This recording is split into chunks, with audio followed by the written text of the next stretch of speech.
دین میں یہ جو شرک کہاں سے آیا تھا؟ شرک کا آغاز بھی ایسے ہی ہوا کہ حضرت نوح علیہ السلام کے دور سے جو بڑے نیک 4-5 لوگ تھے، جن کا تذکرہ بھی قرآن پاک میں آتا ہے سورہ نوح میں، ود، سوا، نصر وغیرہ، اس نام کے 5 لوگ ہیں، ولا یغوث ولا یعوق، کہ یغوث، یعوق، نصر، ود اور سوا، یہ 5 لوگ نیک لوگ تھے۔ کہتے ہیں شیطان، حدیث میں موجود ہے کہ شیطان انسانی شکل میں اس قوم کے پاس آیا اور کہا کہ تمہارے یہ بزرگ فوت ہو گئے، تمہاری بعد والی نسلوں کو کیسے پتہ چلے گا کہ یہ تمہارے نیک بزرگ تھے؟ انہوں نے کہا کہ بات تو ٹھیک ہے، پھر ہم کیا کریں؟ کہا جی ان کے کوئی بھی مجسمے بنا کر نہ اپنے پاس رکھیں تاکہ بعد والوں کو بھی علم رہے کہ تمہارے خاندان کے بزرگ تھے، قوم کے بزرگ تھے، نیک لوگ تھے۔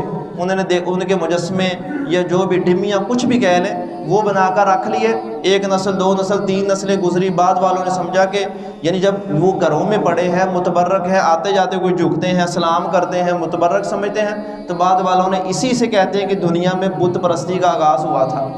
بعد والوں نے سمجھا کہ یہی خدا ہے، انہی کے سامنے ہم نے جھکنا ہے، اور ان کو رب بنا کر ان کی عبادت شروع ہو گئی، اور پھر دیکھا دیکھی یہی کام پوری دنیا میں پھیلا۔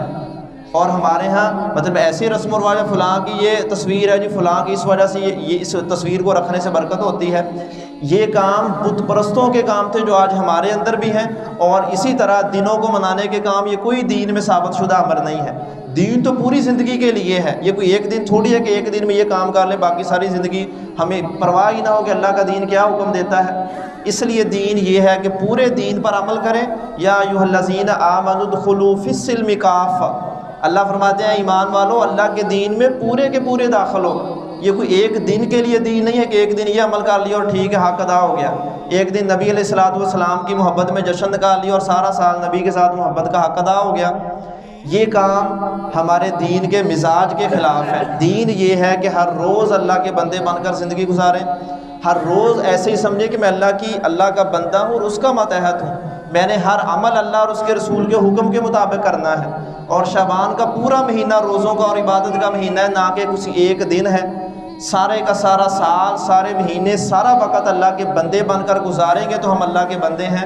1-2 دن کے لیے وہ اللہ کے محبوب بننا، یہ اللہ کے نبی کو بھی پسند نہیں تھا۔ فرمایا احب الاعمال الی اللہ ادومھا وان قل، کہ اللہ کو اچھا عمل وہ لگتا ہے جو انسان ہمیشہ کرے، چاہے تھوڑا ہی کیوں نہ کرے۔ یعنی وہ عمل اللہ کو محبوب نہیں ہے کہ ایک دن یاد ہے ساری رات کھڑا گزار دی قیام میں اور باقی پورا سال پرواہ ہی نہیں کہ میں اللہ کا بندہ اور مجھے اللہ کے سامنے کوئی عمل بھی پیش کرنا ہے۔ یہ 2 رنگی اللہ رب العزت کو پسند نہیں ہے۔ اس لیے کوشش کریں کہ خالص دین پر عمل کریں، اللہ کے نبی کی سنت کو اپنائیں، ہر روز اللہ کے بندے بن کر زندگی گزاریں، یہ محبوب عمل ہے۔ اللہ رب العزت ہمیں اس کی توفیق عطا فرمائے۔